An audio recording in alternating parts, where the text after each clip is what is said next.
Well, still on the subject of 3D, we now move to cinema. The director's cut of James Cameron's Avatar will be here on the big screen on Monday night, and it includes footage that you won't have seen before. Well, today, the man who edited the film will be giving a masterclass in IBC's Digital Media Workshop. He's been talking to our reporter Rajiv Popat. Yeah, the 3D was carefully analyzed as we went along. The live action portions of the film were shot with a specially designed camera, and the 3D was of course baked in at that point. But there was a little more flexibility with the virtual shots. And it was unique, and that's something you're going to be talking about later on this afternoon with a presentation, aren't you? I'm going to be talking about the different challenges that we faced, time schedule, and the technological challenges of creating this film, both from the performance capture, pre-edited standpoint, and carrying it through the entire process. And I'll be showing clips of some of the raw performance captures and how we developed them into performance edits and ultimately into the template that was used to create the final film. What was the hardest challenge with editing Avatar? Well, I think part of the problem was that we were in a constant state of deadline because of the enormous amount of time it took to complete shots for the film, sometimes up to a year. So every month we had to turn in so many minutes of template or virtual edits of sequences so that Weta in New Zealand could start work for the many months it took to develop the shots into final renders. So the challenges of being in a constant state of deadline for 2.5 years was pretty enormous. Well, it's a great film. My sons have seen it 3 times, and thank you very much for joining us. Well, thank you. It's great to be here.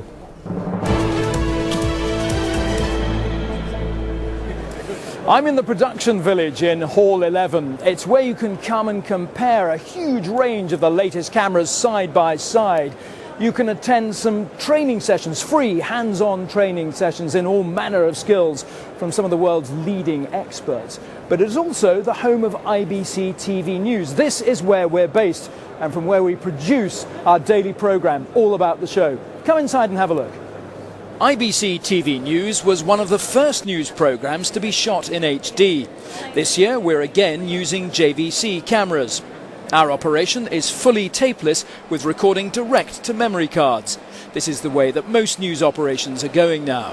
80 to 90% of our camera sales are now going to tapeless. From next year onwards, I think we will be selling only non-tape based devices. For the second year running, EVS has provided our post-production equipment. Its intake and editing software means material can be rapidly ingested to meet our tight deadlines. The challenge was to create a system that would integrate different tools in one single workflow, where all the different actors can interact. IBC TV News is online too, using web streaming technology provided by Digital Rapids.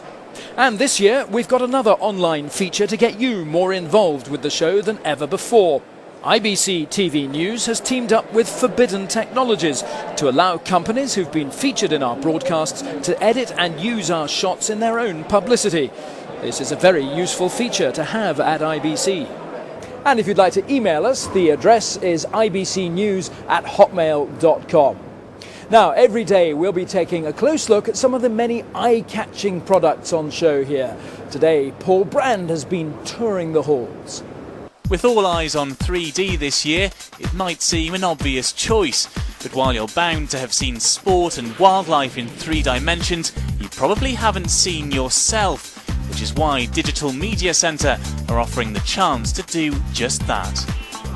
And here's the result. This is the first time I've seen myself in 3D. From a vanity point of view, it's quite strange, but from a technological point of view, it's absolutely amazing. Last year we demonstrated doing it as an HD channel. This year we've moved on to doing it in 3D because 3D is the tagline of the moment. And if you like what you see on screen, then you can keep watching yourself at home. This is the world's first 3D camcorder. It's been made by Panasonic and it's 2 cameras in one box. But even a camcorder seems big in here. This is the world's smallest studio.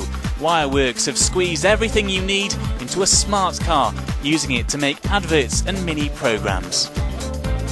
They've managed to fit 5 cameras into this space.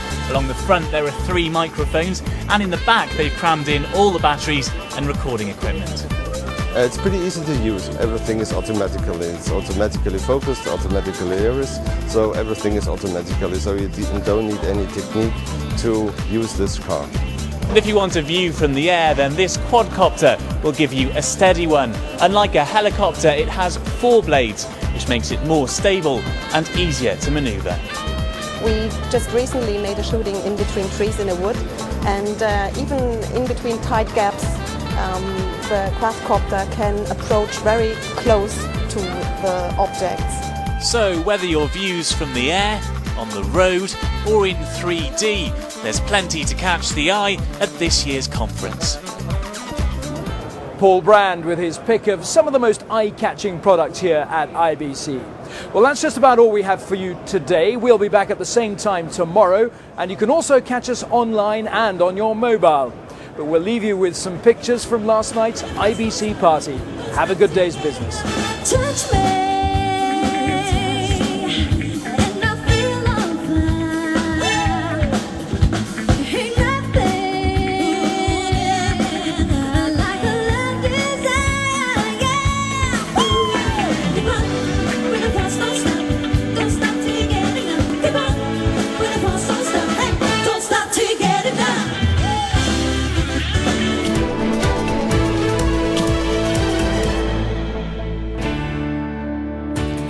The weather in Amsterdam today. In the morning it'll be dry with sunny spells and highs of 24 degrees. But later in the day it'll cloud over, and by the evening the rain will be back. And the outlook: Sunday will be cloudy and rainy with cooler temperatures, but Monday and Tuesday will be dry and sunny.